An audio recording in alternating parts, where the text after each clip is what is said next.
Okay, so this is it. You know, last night I was thinking that as you get older, time just goes fast. I mean, these lectures seem to just drag on and on. I don't know how you feel, but the time, I mean, I can't believe it's been 10 weeks now. Anyway, so this is it. So we will, after this, we'll see each other on Thursday morning at 8 o'clock right here. Of course, the people that are in this room right now are the ones that usually show up. The empty seats are the ones that don't always show up. My suggestion, folks, is that you show up a little early, okay? The final will be about twice as long, okay, or should take you about twice as long to do. And in the past, we've had, you know, about 70 minutes for the exam, so maybe it won't be quite twice as long. But I don't want to have you people stringing in here until 8:10, 8:15 in the morning. I want to pass the exam out at 8. So that doesn't mean you show up at 8. That means you should be here, be in your seats, and ready to take the exam and have us passing it out at 8. Otherwise, it's a problem, okay? All right, well, folks, we're on the home stretch here. Just a little bit about Le Chatelier. I've had all kinds of questions. I even had a question last night. This one person tends to be a little bit on the aggressive side, but he came up to me and he said, so do you anticipate that the Thursday final exam will be pretty much like the Friday final exam? And I said, well, you know, I learned my lesson on the first exam. I need to make them, you know, different, but I'm not that creative. I can't make it so that there's going to be a Clausius-Clapeyron equation or question on there, and whether you got to take something to the E, or you just plug and chug, or you solve for T, there's going to be a Clausius-Clapeyron on the night exam and one on the morning exam. So he said, well, would it be possible then for you to email me the exam, the Thursday exam, so I can practice? Dang, I tell you. I mean, I'm just shocked that, I mean, he's not even going to try and cheat, you know? He's not going to even ask you. Anyway, so, anyway, we will be grading your exams on Thursday. We will hopefully post, I'll do what I did before, send out an email that has your scores on the that evening sometime on Thursday night. We will not, though, post the key because of the next exam, okay? So the key will be posted sometime probably Saturday, because once again, we won't start grading the other exam goes from 7 o'clock at night until 9 o'clock at night on Friday night. I can't believe that. Anyway, okay. So I have tried in this 10 weeks, sometimes I point out, this is a good question. Okay, this would be a good exam question. I'm hoping, folks, that not only have you learned something about maybe how to predict a possible question from my class, but that it will work for you later, all right? Here's an example, okay? I want you to think of how could Don ask a multiple choice question from this slide, okay? So, Le Chatelier, I love Le Chatelier, okay? So if you change the concentration, can you shift equilibrium, and can you change the equilibrium constant? Okay? So, for this one, if you change the concentration of something, I don't care, products or reactants, does that shift equilibrium? Does it change the rate constant? Does it change the rate constant? No. The rate constant, we are trying to maintain that at all cost. Okay? So we expect it to stay the same. If I say the rate constant is 0.1, then it's 0.1 no matter what you dump into it. Okay? And so if you pull something out, you dump more in, it re-equilibrates so that you're at 0.1. All right? So it's called a rate constant for a reason. Okay? And so you do not change the rate constant, all right, so the equilibrium constant, by changing the number of moles or the concentration. How about pressure? Okay, I pushed the button too soon. Okay. Does it change the equilibrium constant? Okay. Volume. And volume and pressure, I'm a little bit confused at this. I mean, because I see it as if you double the volume, then you've cut the pressure in half. Okay. Or if you cut the volume in half, you've increased the pressure. So those to me should be the same. Okay. So I didn't even ask you. Okay. How about temperature? Did it shift equilibrium? Sure. We have a reaction where we have A plus B goes to C plus D, and if there's some heat given off, if we add heat to one side, it makes things happen, okay? Or it makes things slow down. So absolutely, changing the temperature can shift the equilibrium. Does it change the equilibrium constant? Yes, it does. That's the one thing, folks. That is the one thing that changes the equilibrium constants, is the temperature. So I have to specifically say to you, at this temperature, and I think what you'll find is that in all the examples that we've done so far, it'll say some wacky temperature, maybe 1280 degrees, but it's at a certain temperature, the K changes. Now we know that. We've seen plots, okay? We've seen figures where it was like on the y-axis it was K, and on this axis was temperature, okay? And if you have something that's exothermic, gives off energy, as you warm up things, the K at low temperature, once again, this is low temperature here and high temperature there, low K, high K, starts here, and it kind of does this, okay? Because as you warm things up, more heat as a product, you've already got heat. So it slows the K. So temperature absolutely can affect K. A catalyst, we're going to talk about catalyst at the end of the lecture. It does not shift the equilibrium, okay? And it does not change the equilibrium constant. Okay, so this is something that we will get into in I don't know, an hour or so. So folks, this is a little bit of a hint. There are at least 80 people missing. Okay, I can see Rick didn't even want to say to turn off your cell phones because there are so many empty seats. Okay, so I want you to look at this. Look at this right here. How many, when I ask a multiple choice question, how many options do I usually give you? I like 5. Okay, let's say 5. So if I were to ask a question on multiple choice for this, what could I ask? Could I say, when I change X, equilibrium changes, and I would say concentration, boom, boom, boom, boom, and all of a sudden, which one does not change? Can you see this is a nice question? There's one answer that's different from the other 4. How about over here? So I'm telling you right now that the chances of these two being on the exam, at least one of them, is about 90%. Okay? It will just say, I don't know how I'd say it, but it'll be on there. All right. I want you to do this for me right now. Calculate K for the reaction of ethanol liquid. I didn't know how to make an equilibrium sign. I couldn't do that. So this is supposed to, I can even copy and paste, sorry. This is supposed to be 2 arrows going different ways. Goes to ethanol gas, and the concentration or the pressure of this gas is 0.333 atmospheres. I want to know, what is K?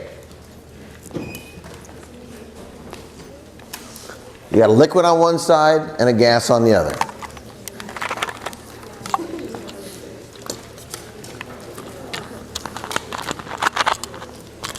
Where's that guy that always knows the answers? What's the answer, Chief? Right there. Right there, he says. That's the K, right? K is equal to, products, the pressure of the products over the pressure of the reactants. But this, okay, this has a value of 1. Okay? So it's the pressure here over the reactants is equal to K. So in this case, K is equal to 0.333. No units are necessary. Okay? Does everybody understand that? Okay, now I want you to calculate the K for this reaction. Ethanol liquid, ethanol gas to 253 torr.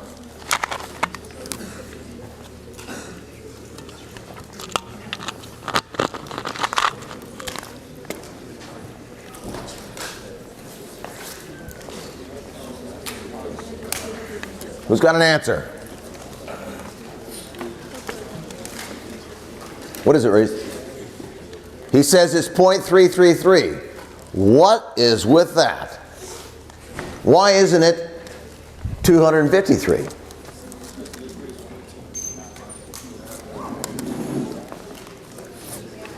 So do me this, for those of you who are a little bit confused, there is 760 torr in an atmosphere. So divide that number, 253, by 760. Okay? Divide that number that I gave you by 760. If I've done the math correctly, you get 0.333. So the problem, folks, is that while I told you at one point that units didn't matter and they would cancel, if you have an odd number of units, it doesn't work that way. Okay? If I've got H2 on top, certain pressure, and N2 on the bottom, then the units cancel. If I've got, I don't care, 5 torr. 5 torr of hydrogen is the product, and 2 torr of nitrogen was the reactants. It's 5/2, and guess what? The K is 2.5. Okay? And if I converted all that to atmospheres, I'd still get 2.5. Problem is that when you just have just one thing, okay, there's nothing to divide it by, those units don't cancel. And then the units do matter. Okay? So the units do matter. So you can't have, this is the same reaction. You can't have 2 different Ks, but the same thing. This is 0.333 torr. And there's pascals, and there's all kinds of things that you can use. Okay? So we have to have some normalization. And that is this.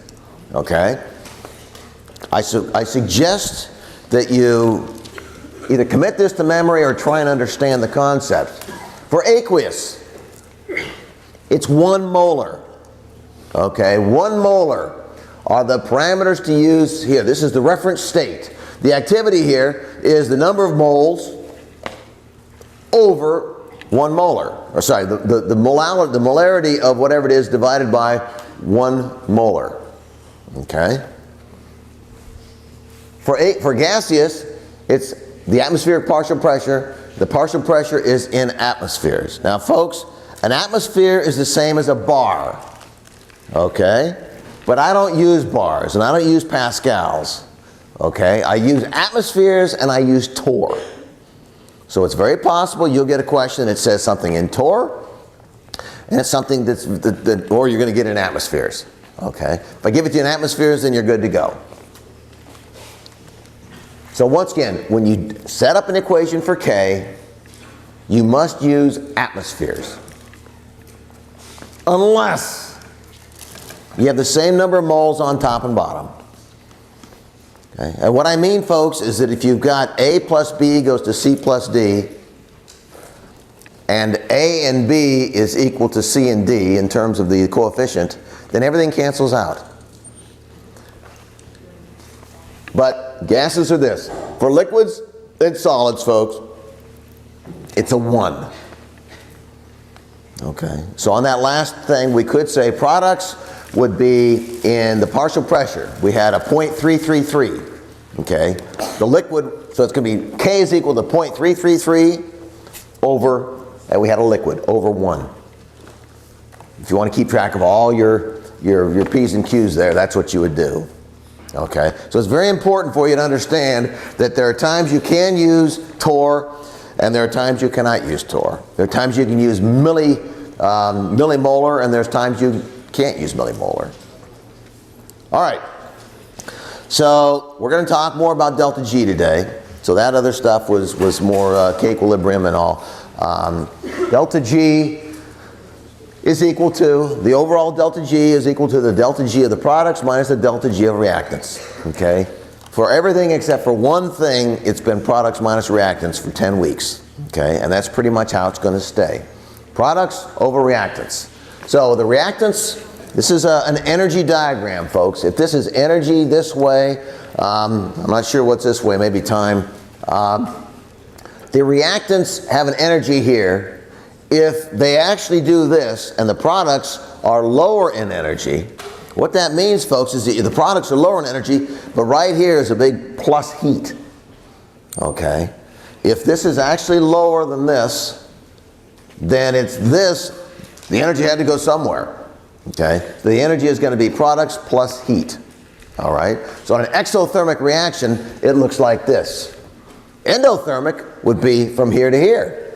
Okay, you have to give these guys some heat to get it to be up there. Certainly not spontaneous. And we know that if delta G is less than 0, okay, if you do a calculation, delta is less than 0, that Q is less than K, and it's going to head that direction. All right? If delta G is equal to 0, we're at equilibrium. Okay, we're at equilibrium. And Q equals K. And if delta G is positive, it is not spontaneous, and Q is actually bigger than K. So you got to go from the reactant side, the product side to the reactant side. So we're going to go into this a lot, but I would suggest you just write it down. The delta G is equal to delta G naught plus RT log Q. So that Q has come back. Okay, the Q that I made it sound like early on was not all that important. Turns out to have reared its ugly head again. So it's a good thing that I didn't trivialize it too much earlier. So delta G is equal to delta G naught plus RT log Q. We're going to be going over those, several of those. So don't panic with this. And then at equilibrium, when delta G is equal to 0, then delta G naught plus RT log K is equal to 0. Okay, do this. Think about it.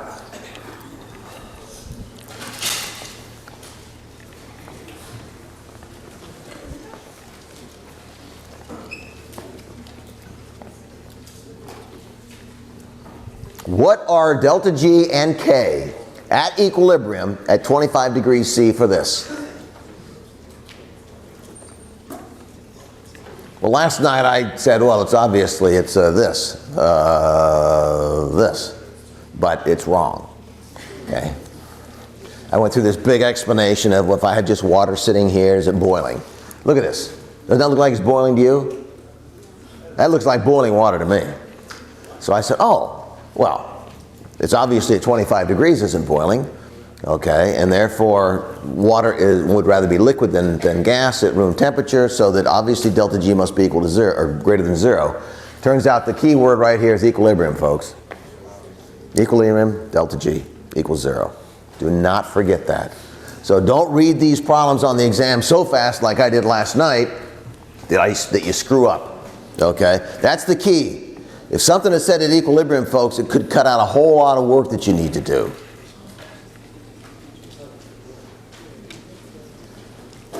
Look at that. Okay. So we've done several of these, folks, where it is one reaction that leads to another reaction that leads to another reaction. So it's important for you to understand, we did this, I don't know, I can't even remember what chapter enthalpy was, chapter 6 maybe, chapter 7, I don't know, it doesn't matter. So I would like you to do this, just humor me, okay? What is K sub 1 in this, the way it's written right here? A going to B. Okay, what is K sub 1? I hope you're going to say that it's going to be the concentration of B over A is equal to K sub 1. Write that down, please. Just write it down. I have a reason for asking you to do this.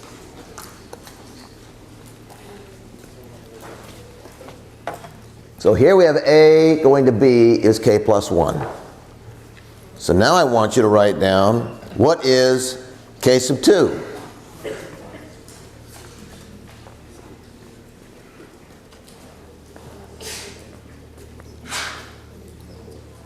So K sub 2 is B goes to C, and that is K sub 2. And that should be concentration of K sub 2 is equal to the concentration of C over the concentration of B.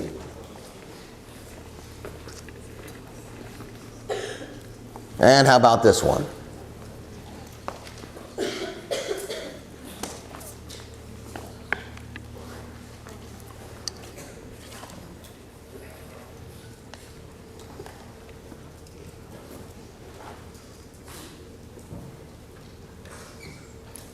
From these first two folks, you should be able to figure out what this is, okay?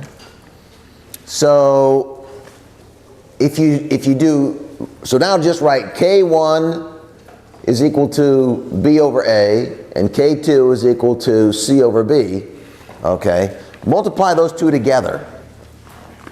I don't mean K1, K2, I mean what they were equal to.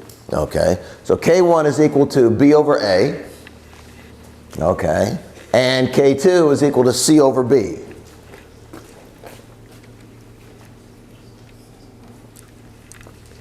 So you know this, you wrote that, all of you probably wrote that K sub 3 is equal to C over A, correct?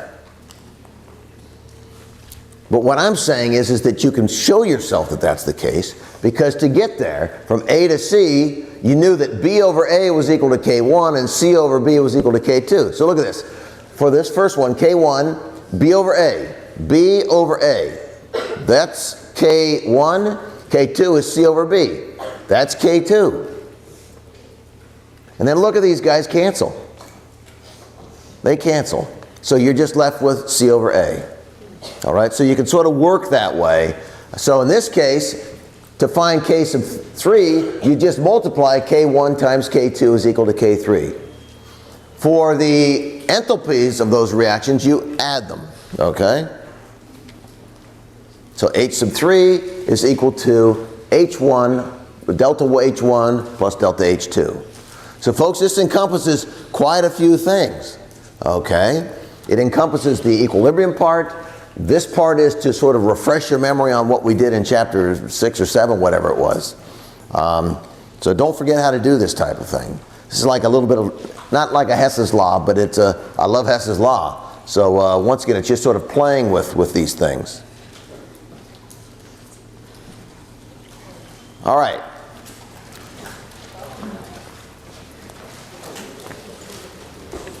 So delta G naught of reaction is equal to the delta H naught of reaction minus T delta S naught of reaction. Okay? This is equal to, once again, just like the previous page, delta G of formation minus of products minus reactants.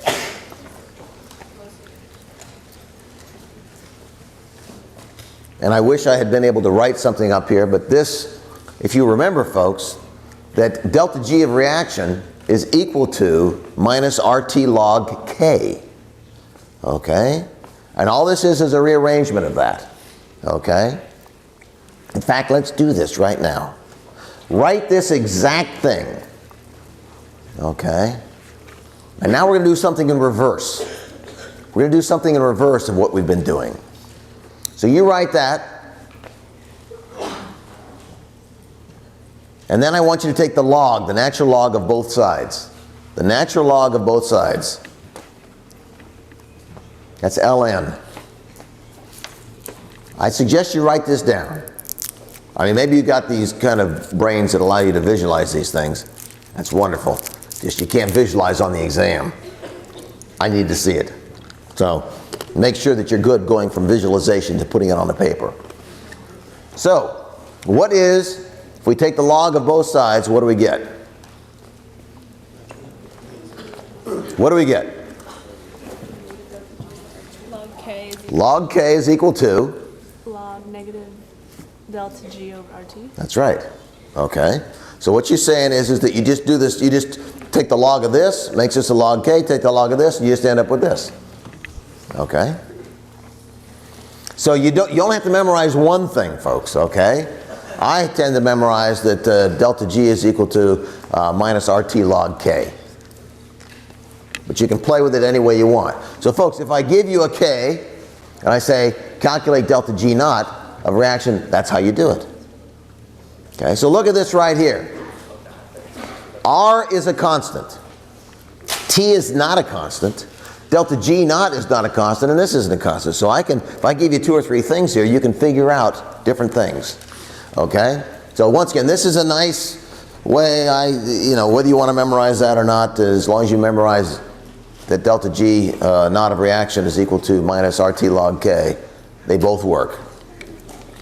Okay, we know this, okay? That if delta G is less than 0, then the reaction is going to proceed from reactants to products. If delta G is greater than 0, it's going to come back this direction. Okay?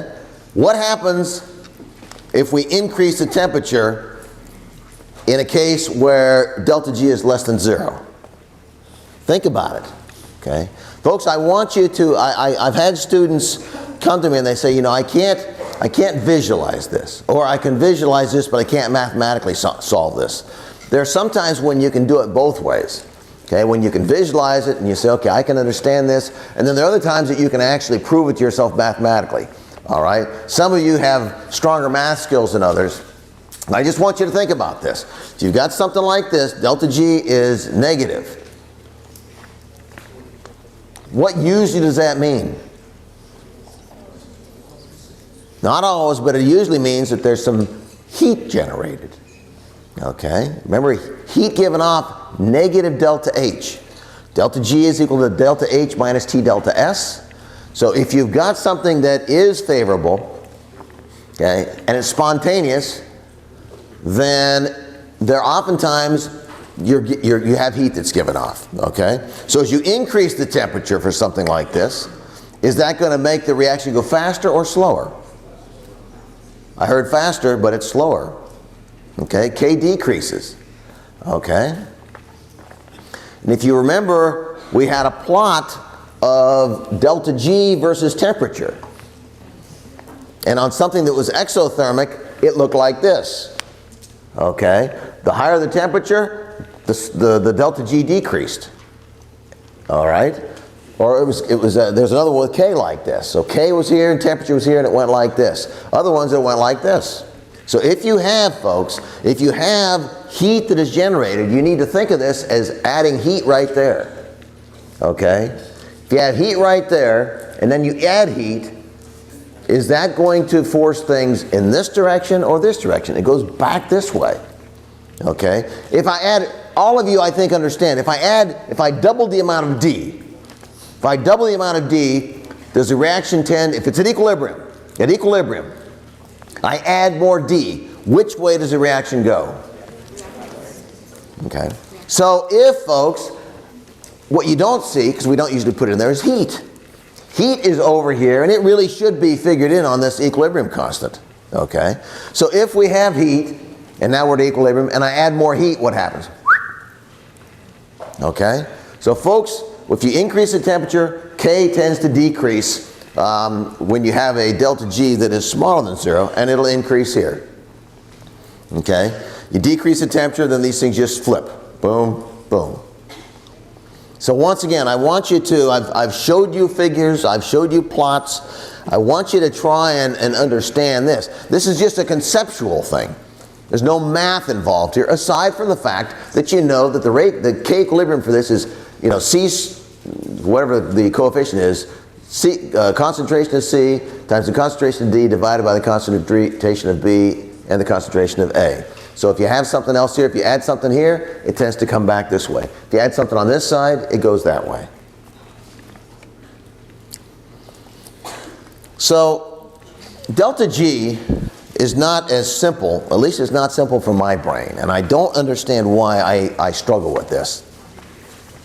but I thought I understood delta G, and now I'm not sure I do.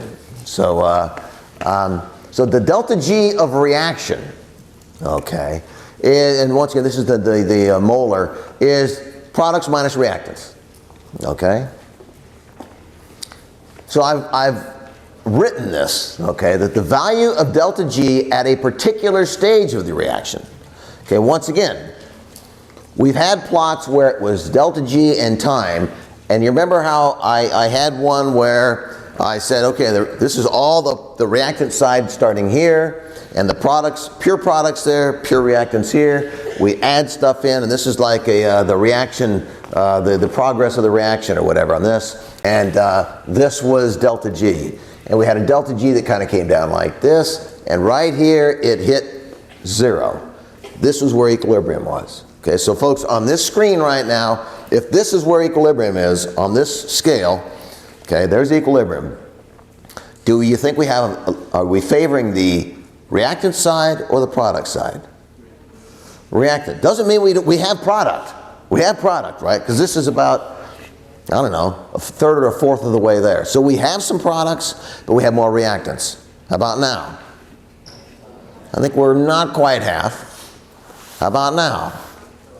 We're starting to favor the products more. This is one where K, folks, is like 10,000. Okay? K is huge, and that delta G came down like this, and only right there had a minimum of 0. Okay? So equilibrium was right there. Okay? So the bigger the K, the further this way we are. The smaller the K, I mean, if K is 0.00001, we're right here. That delta G went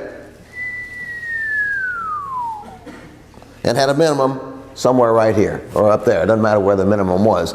It's just that the minimum happened on this side. So delta G is changing during the reaction. And that's what we need to be able to calculate. So the value of delta G at a particular stage of the reaction, somewhere in here, okay, is the difference in the molar Gibbs free energy. Molar means the molar, and it's at standard pressure and concentration of the products and reactions at the partial pressure or concentrations that they have at that stage. Not what you find in a book. Okay, what you find in a book is you have this and you have this, and you look it up, and you say delta G is equal to minus 147 kilojoules per mole. Okay. But we're not at equilibrium. We're not at standard. Okay? Not everything works at 1 molar or 1 atmosphere. So what this delta G tells us is where we are at that stage. And once again, it's weighted by these coefficients. So delta G of reaction is equal to, this is what you find in a book. Okay? The reaction is this. Plus RT log Q. Q, folks, when Q is equal to K, we're at equilibrium, right? If Q is smaller than K, we go this direction. If Q is bigger than K, we go in this direction. Okay?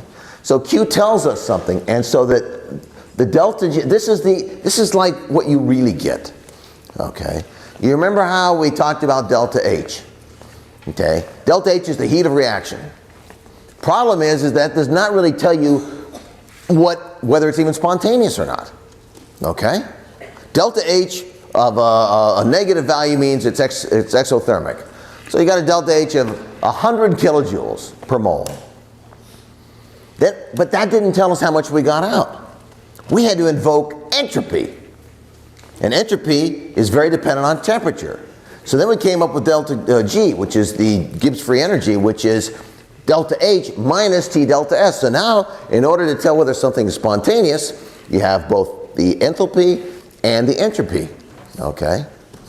So that was delta G. Now what we're finding is that this new delta G is the one that tells us sort of where we are in this reaction. And this, the Q part, okay, I think this is like a little bit, the delta GR is a little bit like a correction factor. The further you are from standard conditions, the bigger or smaller this is. Okay, so look at this up here. If we're at standard conditions, this is 0. Okay, As you move further away from standard conditions, this starts to become a little bit more and more important. So if you're way off of standard conditions, then this becomes significant, okay? We're going to do a few problems. Hopefully, when you walk out of here, you won't be any more confused than when you walked in. And Charlie put this together for me. I'm going to put this on the class website. I'm not going to go over it right now, but I think it's a nice little review, because I want to get right to this question. Let's do this question. This is 10.2 from your book, calculating the Gibbs free energy of a reaction from the reaction quotient. Okay? The standard Gibbs free energy of reaction for 2 SO2 gas plus an O2 gas going to 2 SO3 gases is delta G of reaction naught is equal to 141.7 kilojoules per mole at 25.00 degrees C.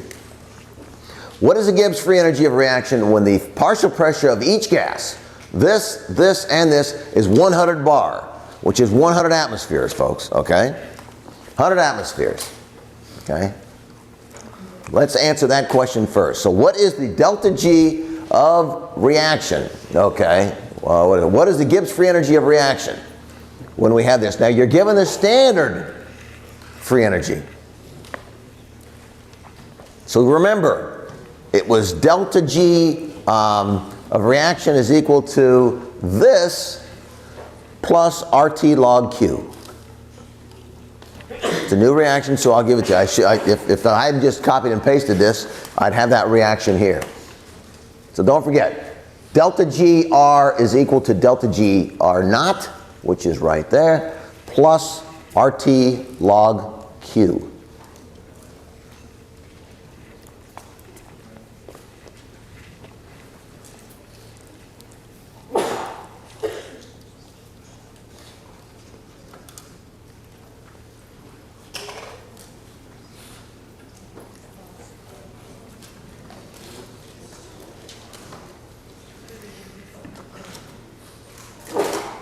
Oh, by the way, there's a mistake here in your book. This should say PSO2. SO2 is right there. That should be the PSO, because that's the one that's squared. That's on the reactant side. So you've got oxygen, which has a coefficient of 1. This is PO2. This should be PSO2. It's your book, not me this time. Okay. And I can't change it.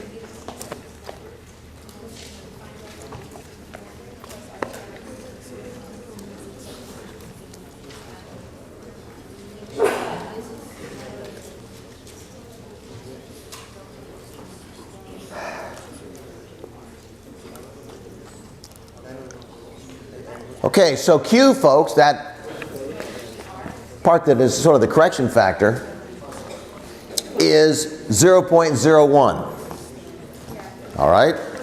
0.01. Don't forget, it was delta GR is equal to delta GR naught, which means it's standard, plus RT log Q. Okay? Q is that. Okay? Log of that, anything, what is the log of 1? Everybody, take your calculators, hit enter 1 or whatever, and then hit log of it, and ln of 1 is equal to 0. So that means anything bigger than 1, 1.1, 1.2, 625, gives you a positive value coming out of that log. Anything less than 1, 0.99, 0.90, 0.01, gives you a negative number, okay? So you've got a negative number. Maybe not a very big number, but it's a negative number then times RT, okay? So what is the answer? Okay, well here's the first part. This is what you get under standard conditions, right there. Delta GR naught is right there. That was given to you. Okay? And then what they did was they multiplied R times T, and they get this. Log of this, that's a small number. Okay, I wish there was one more step in here. I think this value is something like, this times this is, I think, minus 12 kilojoules. Add them together, and you get this. How many got that? How many cheated by looking at the notes? Okay. So folks, this is a, yes, you cheated? Oh, yes. Thought you was just a slow answerer. Yes. Which are, okay, so you look at the units. Delta G is always in joules. Okay, it's always in joules.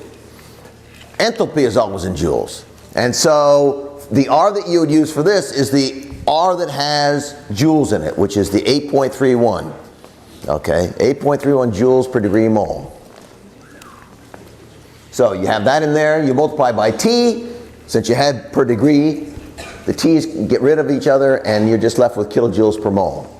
So your answer, and it has to be, look at this, you got kilojoules per mole here.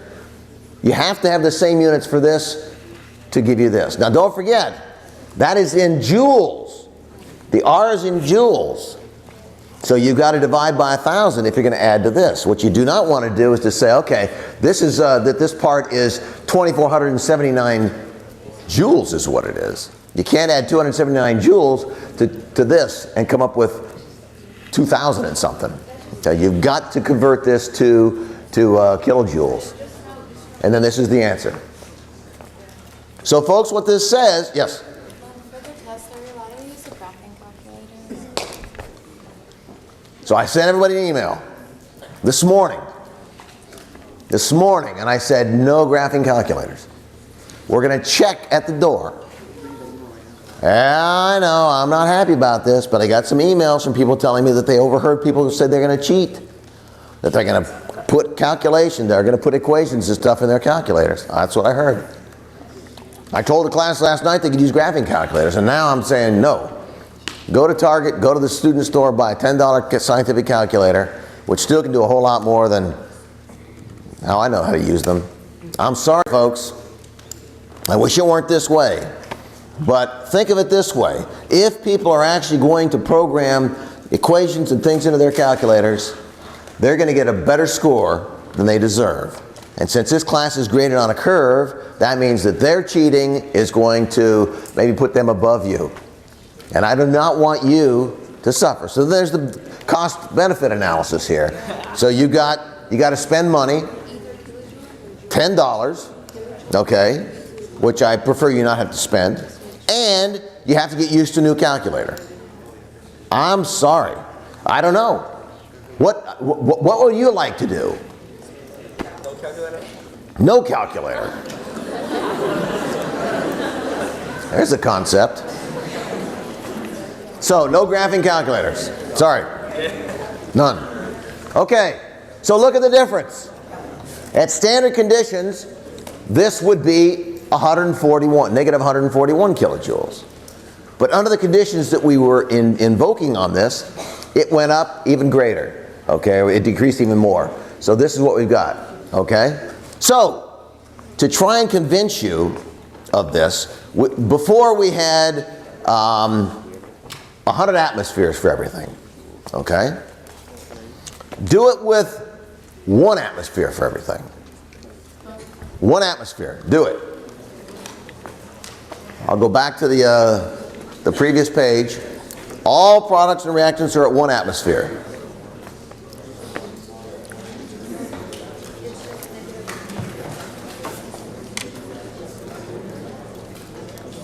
Who's got the answer? Yes, you. Negative 141. Why? Because, folks, if Q is 1 times 1 over 1 times 1 or whatever, it's 1. Log of 1 is 0. So this whole thing falls out. And so the delta G of reaction is equal to delta G not of reaction. Okay, try 1.5 atmospheres. 1.5 atmospheres for everything. Try it.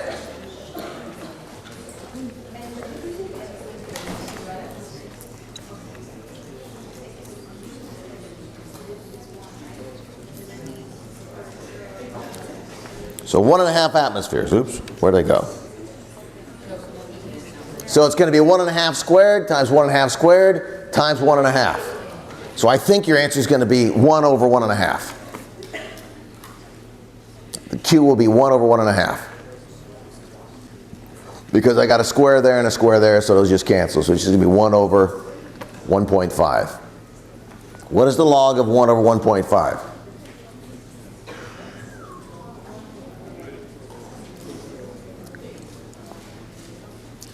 What is the log of 1 over 1.5? How many don't understand why I'm asking that question?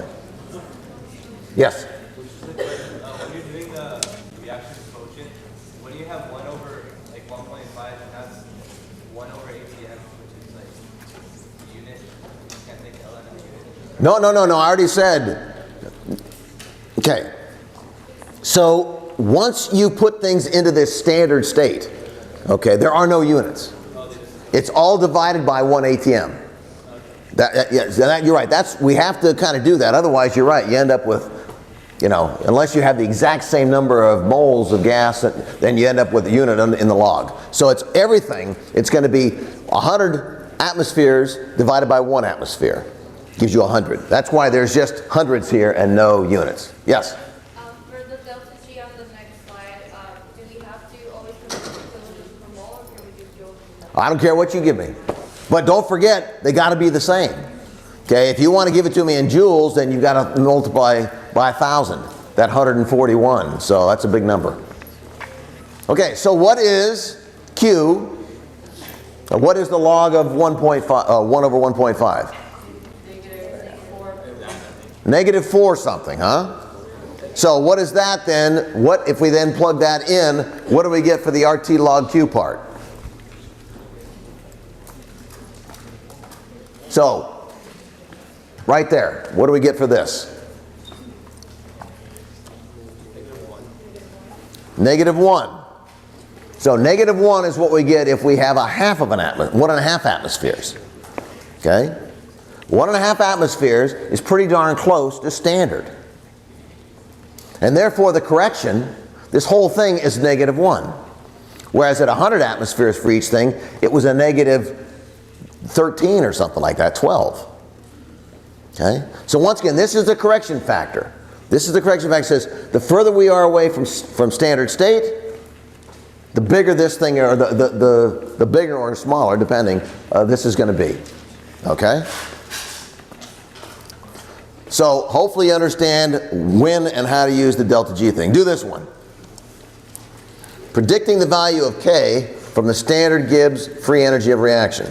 At 25 degrees C, the standard Gibbs free energy of reaction for a half hydrogen gas plus a half iodine gas goes to a whole iodine HI is 1 plus 1.70 kilojoules per mole. Calculate the equilibrium constant for this reaction.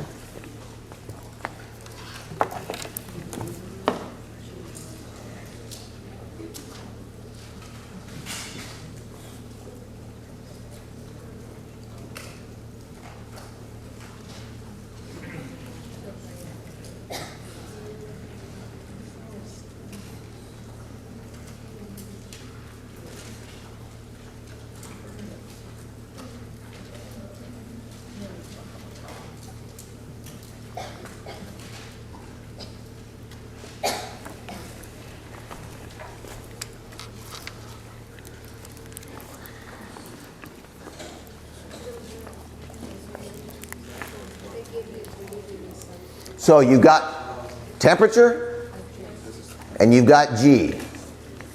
So think back to an equation that I gave you where you could calculate K.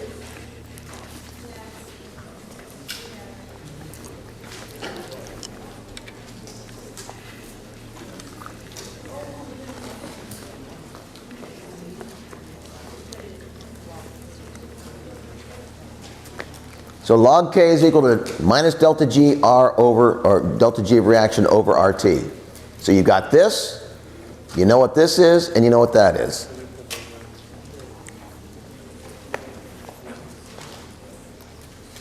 So you just plug this in, 1.7 times 10 to the 3. Now we're in joules. We've converted now to joules instead of kilojoules, okay, because then this is in joules. So then we just have this in joules, this in joules, this in K, and you come up with that the log K is equal to minus 0.685. Yes? We're going to get there. It's a good question.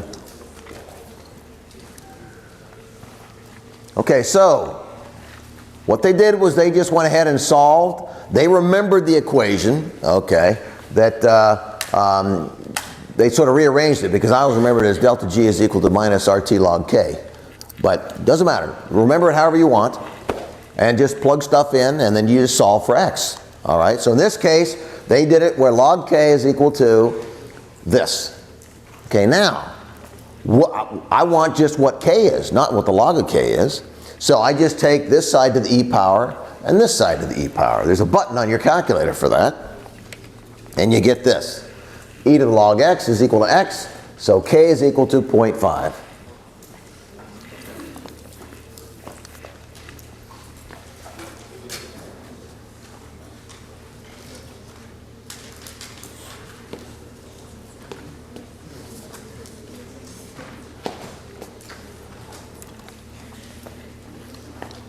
How many got that? Yes? Would we be expected to know, like, the graphs of the different reactions? This? No. These are just to try and show you, you know, the relationship between K and whatever. No, you will not have to draw that. I will not ask you a question about that. So how many got that? 0.5.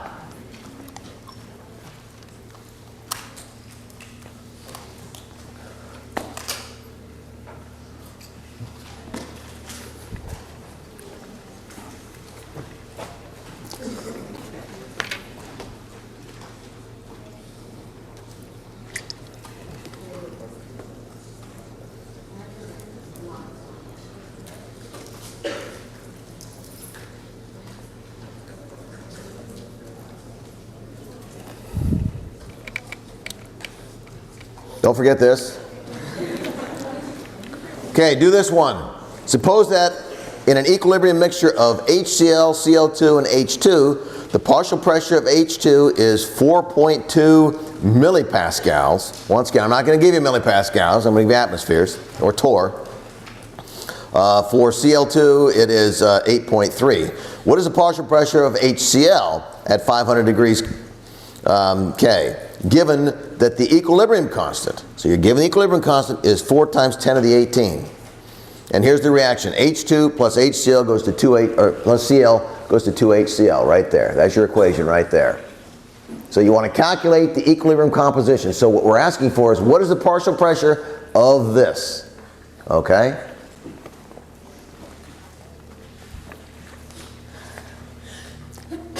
Bless you. Okay. So, you got a K, you got these little wacky things, and I'm just going to tell you right now that 4.2 millipascals is equal to 4.2 times 10 to the minus 8 atmospheres. So this is 4.2 times 10 to the minus 8 atmospheres, and this is 8.3 times 10 to the minus 8 atmospheres. It's a conversion you're not going to have to do on the exam.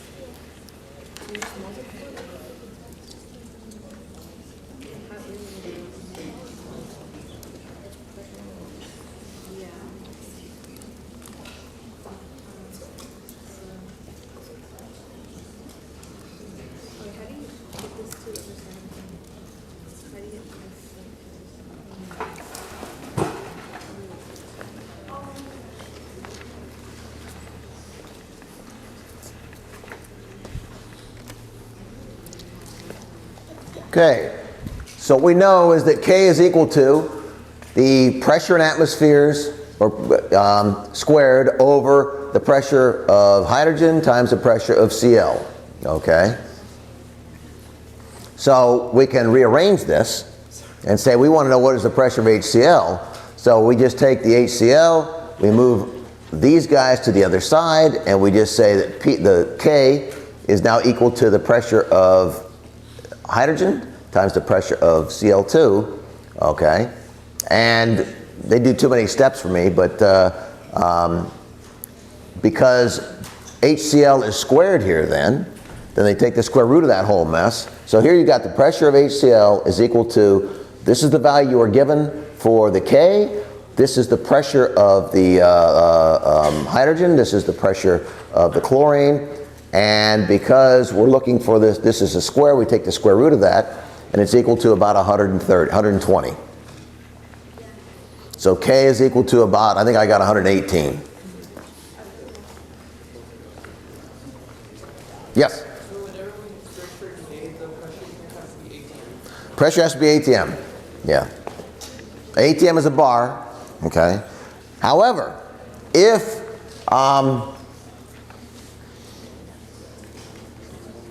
yeah, let's leave it like that. Yes? Is it okay if we just added 2 in front of the HCl? Loud. Is it okay if we just added 2 in front of the HCl? Add a 2. In front of the HCl? Why would you do that? Oh, That makes an equilibrium, right? what do you mean a 2? It's a coefficient of 2 in front of HCl. Because 1/2, 1/2, 1. Oh, okay. He's asking if instead you had done, instead of a half and a half for the coefficients, you could have just gone 1, 1, and 2. I'm asking you, what is it? Do you think it matters? You get the same answer? Okay, then you can do it. So, can we do this problem, folks?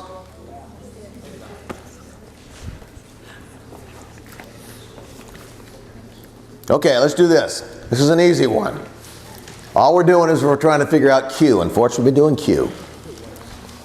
Don't be fooled, folks. Look at this. The reaction, whatever the reaction is. Oh, never mind, there's no trick. I thought there was a liquid or a solid in there, but I guess it's not. Oh, no, iodine gas, okay. So here, folks, they give you a K. You can't answer this problem if you don't know what the K is, okay? Because the question is, which way is the reaction going to go? So you figure out Q. If Q is bigger than K, then it goes, if Q is bigger than K, it goes this direction. If Q is smaller than K, it goes that direction. So you just plug everything in. K is 46. What does that tell you, folks? What does that tell you? If I gave you this and I said, draw the delta G versus temperature. Delta G is here, temperature is there. It would go way over here. 46 is a pretty good sized number. So it would minimize, it would reach equilibrium somewhere over in this area. If I said 4600, it would be even further over. 0.46, equilibrium would be reached right about here.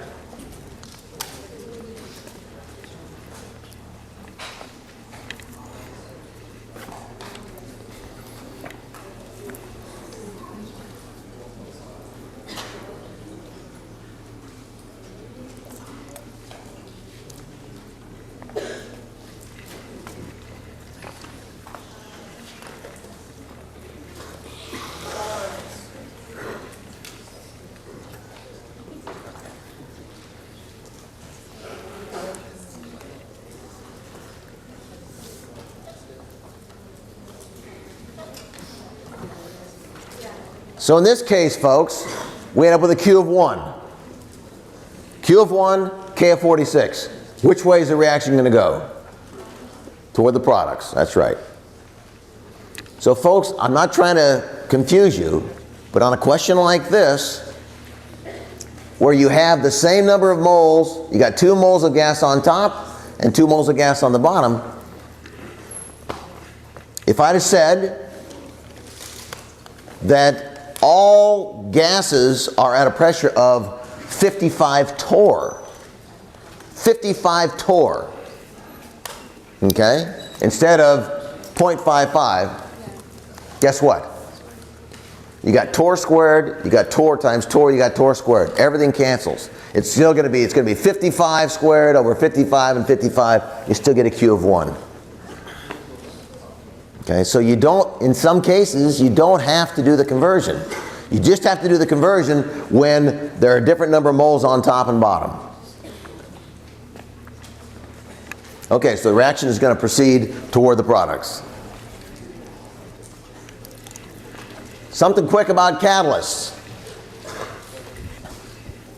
For a catalyst, folks, if we have AB here and we're going to CD, the distance between here and here, okay, that is how much energy you get off. All right? So you got to climb this hill, this activation energy, and then you go down there. Okay? So about this much energy is given off going from A, B to C plus D. What a catalyst does, it just makes the path easier. Okay? The difference between here and here is the exact same. Okay? It's a little bit like if I said, let me see, that I want you to go from here to Balboa Island. Okay? From here to Balboa Island. But the path of A plus B goes to C plus D that I'm asking half of you to take is you go to Balboa Island from this room, but you have to climb over Saddleback Mountain. So your path is from here down to there, over the mountain, and then to Balboa Island. That's this. Okay? Or there's the one where you leave this building and you walk to the beach. That's this one. Okay? Now the amount of energy, the difference in potential energy between you being here and in Newport Beach doesn't matter whether you went to Big Bear Mountain or Kilimanjaro. Okay? The catalyst provides a different pathway. Okay? And this, believe it or not, this little hill right here is really what determines how fast something goes. If this is a tall one, okay, then we're going to stay more where A and B is, okay, and not get to C and D. Even though you can see going from here to here makes thermodynamic sense, but if this hill is too big, you just don't do it. A catalyst allows a different path.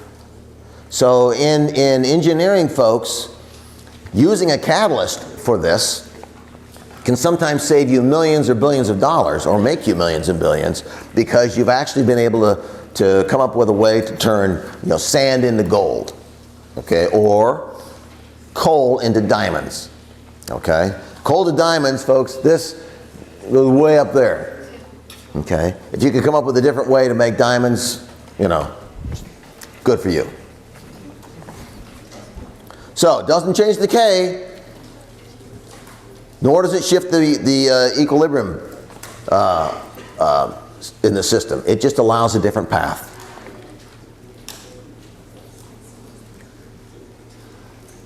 I said all this. Man, I'm good. Okay, so this is it. I think Josette was on a trip yeah, so she's not in this picture. Anyway, so folks, I hope you learned something. I will see you all on Thursday, I guess a week from today, but a little earlier. Study hard.